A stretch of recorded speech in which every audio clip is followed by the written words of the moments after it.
LTD Sailing School and Yacht Brokerage. We'll teach you to sail and then help you find the boat of your dreams.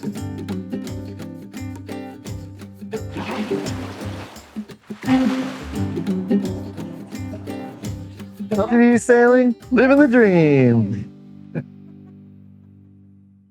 Hi, I'm Chris. I'm Crystal. And we're here today with LTD Sailing School and Yacht Brokerage in partnership with the Multi-Hull Company.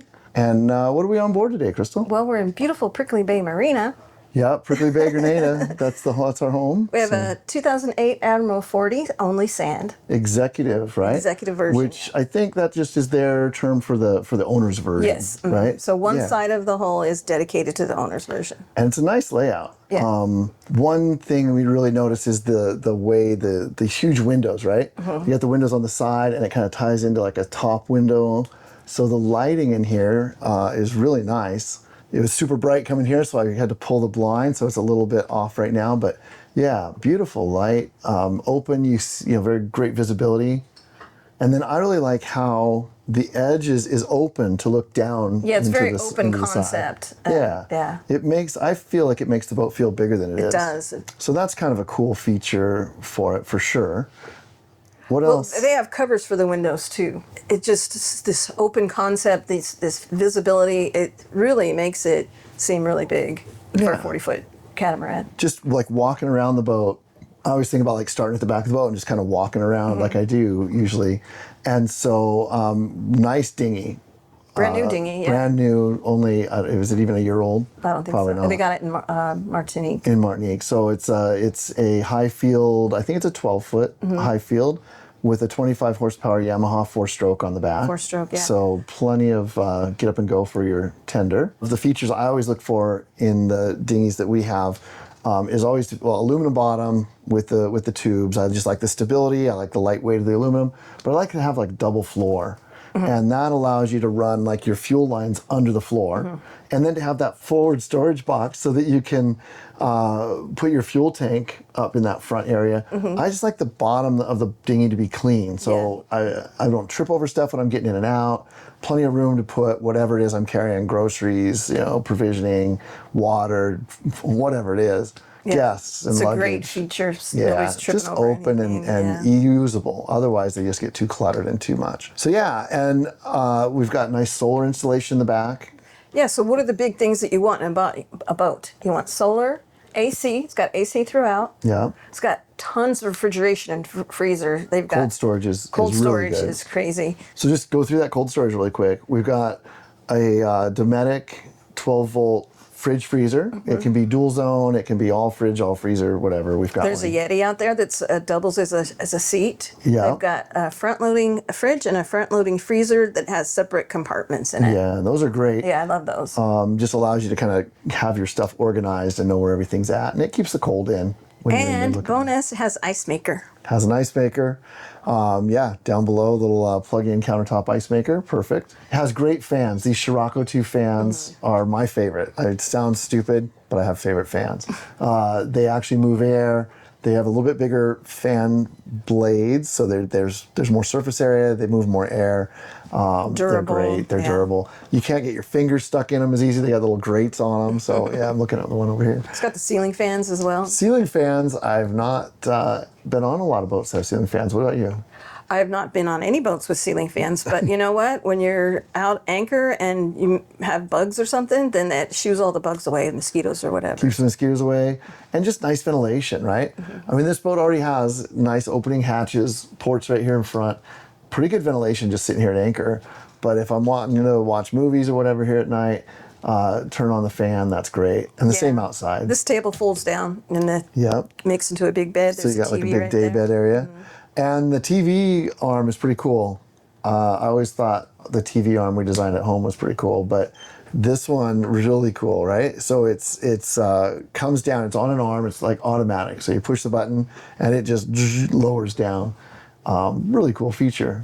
And nice way for it to be stored up out of the way where it's not bothering people most of the time. You don't even know it's there. So we sold Daryl and Leanne this boat in 2019 out of Florida. And they've been cruising ever since. And since then, they've put in all these amazing features on it. You know, they think of something, and Daryl works his magic, and he makes it happen. One of the really cool features that Daryl was showing me down below is the engines, to set it up a little bit, the engines are underneath the aft bunks. And sometimes that can mean, it can really be a problem because you got to tear the bunk apart to get down there to do your engine checks, and so people don't do engine checks, right? Daryl designed, built, and installed lifts, so it's got electric lifts. You just push the button and the beds just lift up. And so you can do your engine check, everything's right there. Yeah, that's really cool. Those engines are brand new.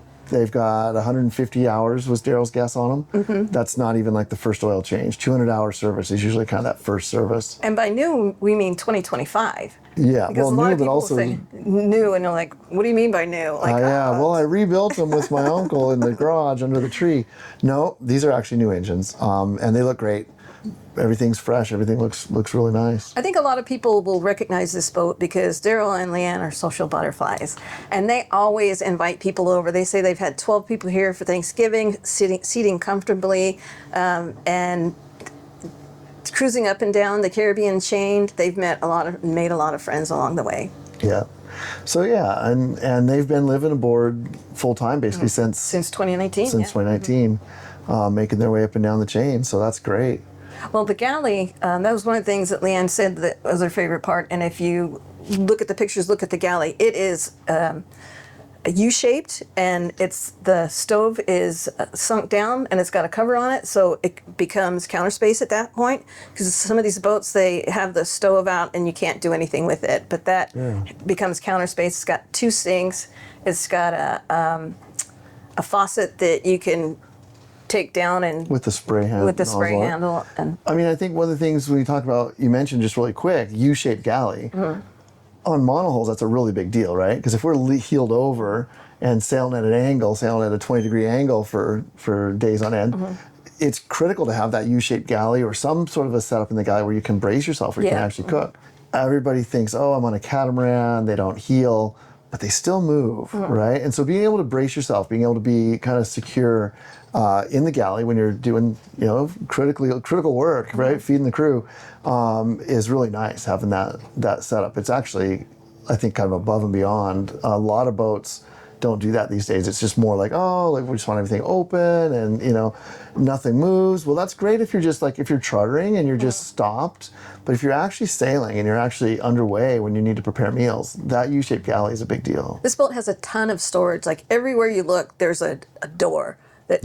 Like even when you step down, the step comes up, and it's got storage there. They've built this really nice shelf right here, and just everywhere you look, there's spice rack that's built in. There's the wine rack up there that's built in now, and it's just, I love it. I love that they have. So just quick talking about the layout here. This table is custom, right? The stock table that comes with this boat is huge, but there's nowhere to comfortable sit. That was their motivation. They want to be able to sit here, hang out, maybe watch a show at night on the TV, or just socialize with friends. And there was nowhere to just sit here. You could sit at the table and eat your food, but it wasn't a comfortable place to hang out. Yeah. So that's why they kind of downsized, went with this smaller table. Goes up and down, so you can change that. Lots of lounging space in here. Also, you've got the box. You got your feet up on the box right now. That's an added-in storage spot, right? So we got more storage there. Out in the cockpit, there's that storage box that's right behind the helm station. Yeah, which was space that wasn't being used. Yeah, it's kind of an awkward space behind the helm. When it came stock, the cushion goes all the way across there, but nobody's really going to sit right behind the helm. There's it's kind of awkward. Outcast. So they built that storage box there, kind of allowed for just some more extra storage. It lifts right out. It's not secured in. It's not structural. Yeah. So if you really didn't like it, you're like, oh, I hate that idea. You could take Pop it that out, get rid of it, no problem. But I think there's probably some good logic behind that. I would always, when anybody buys any boat, I always say, just sail it the way it is for the first however long, right? Once you've kind of been on board, you've been sailing it for a few months, then you can start going, okay, I really love this, it's the best idea ever, or that's gotta go, I wanna do something different. And that was kind of their thought process too, right? I mean, as they lived aboard the boat and were sailing around cruising, they found that, hey, this really didn't make any sense, or this was awesome. They loved that part. So that's kind of what I think drove their motivation changing stuff too. One of the things people are like, oh, well, where are we going to eat? Most people, when you're in the Caribbean, you don't eat in here anyway. You eat out there, and they have a custom table. The view is amazing, right? We're outside. I want to be outside. Sunsets are gorgeous, all that. So that makes a lot of sense. And yeah, the table out there is cool. What were you going to say about it? Well, it can fold down and it can fold out. So if you have friends coming over, you have plenty of room. So it folds down maybe a little bit bigger than this table when it's folded down, and then it doubles the size, right? And so yeah, plenty size. We've been on board this boat just recently up in Beckway, and I don't know, what were there, like I think 8 of us on board? Yeah, I think there's at least 8. And all hanging out and having a good time and relaxing. And yeah, it was fine. You were talking to Daryl about the sensors. That's what I was just going to think about. Yeah. So, and I'm just thinking about it because we're designing for one, our Land Rover, but 2, one of our boats we're setting up with a very similar Victron system to what's on this boat. One of the cool things they've done on here is they've actually integrated their sensors for the fridge and freezer into the Victron Serbo, if you up on all the gadgetry lingo, but it's the brain box that kind of integrates all the information from the Victron Energy system. So you've got your solar controllers, Victron Energy, that are plugged into that, and they're telling the system how much solar they're putting in. You've got the 12-volt DC to DC chargers, where we're charging from the engines to and you can read all that stabilize on your phone. You can read it all on your phone, but yeah, that brain box, that Serbo box is what they call it. All that information goes into that. Then that helps kind of optimize everything. But some of the cool features you can do with that, you can also run your tank level sensors. So your freshwater level, your fuel level, and then on top of that, the one that kind of I hadn't thought about before was running your temperature sensors for your fridge and freezer into there. And how cool is that? Now, even if I'm away from the boat, now with the magic of Starlink, right, we can tap into our boat from anywhere. We can look at that information. When I'm on the boat, I can look at it on my phone. But from anywhere in the world, as long as it's online and everything's hooked up, we can just tap in and check on our battery levels, our tank levels, our fridge. Did the fridges turn off for some reason? What's going on? Is there a problem? And we can be aware of that from anywhere in the world, which is just kind of a cool feature. All this technology has come together and becoming a really useful, cool way to do a lot of this. So they do have a Starlink, and it's permanently wired in, so that's staying. And they have a security monitor on there too. Yep, security monitor cameras. So I would suspect that's probably hooked in with the Starlink as well. So you can monitor the boat from anywhere. Kind of that doorbell cam thing, right? You're like, what are you doing on my boat? So lots of cool stuff like that. So when I was reading about this boat, it said it had a low center of gravity. Why is that important? Well, weight high, bad, weight low, good, right? When we think about stability, the more planted and lower that center of gravity is, then the more stable the boat's going to be. Also with catamarans, we think about form stability over structural stability, and so or over dynamic stability. And so the farther apart the hulls are, right, the more stability we have. But where I think that's where you're probably getting that information, or what people are thinking about there, is when we think about, I don't even want to say it, the Bali word, right? The B word. Even some of these big lagoons where we've got fly bridges and everything, we're putting weight higher and higher and higher, and we're moving our centers of effort higher and higher. We're creating, honestly, at the end of the day, a less stable boat. So, and then you get the slap on it too as well. Well, maybe that's a downside to having a low center of gravity. I'm not sure what the bridge deck clearance numbers are on this boat, but if we lower that bridge deck clearance down too much, then we might end up with slap. And I would tell you, every boat slaps no matter what in the right seaway. Right. But the higher we can raise that bridge deck, the better. But I think really when you think about the positive side of that, we think about, we don't have a fly bridge. We don't have this super high centers of effort. The mainsail, the biggest area of the mainsail is lower if we don't have a fly bridge. So with this kind of a helm setup and just the layout of the boat, we're keeping that weight lower where it's doing more good and not putting layers on the layer cake, right? That's I think that's one of the big things. So Daryl pretty much sails this boat on his own. There's usually 2 people on it, but he can sail it on his own easily. As I was walking around the boat, everything is really ran to the helm. I mean, we've got some lines ran just abaft the helm, but everything is ran back to the cockpit, where it's pretty easy to raise the sail, whether you're raising a sail, unfurling the jib, tacking, whatever it might be. Everything's really well organized and ran right there. Let's talk about the accommodations down below. Okay. So we've got 3 cabin layouts. So on the owner's side is on starboard. We've got a nice sized bunk aft there. And then with a very ample sized head forward, right? Separate shower, so dry head setup. Huge shower, and a very nice setup, very comfortable. It's got a real mattress. It has real mattress back in the cabin. Going back to the head though, we've got composting heads. Oh, that's right. They were reluctant to have composting heads, but now they just love them. They swear by having these composting heads. I don't really know that much about them, but they said that keeps the boat smelling clean. It doesn't have that, random boat smell that you can get. Yeah. And, they just love it.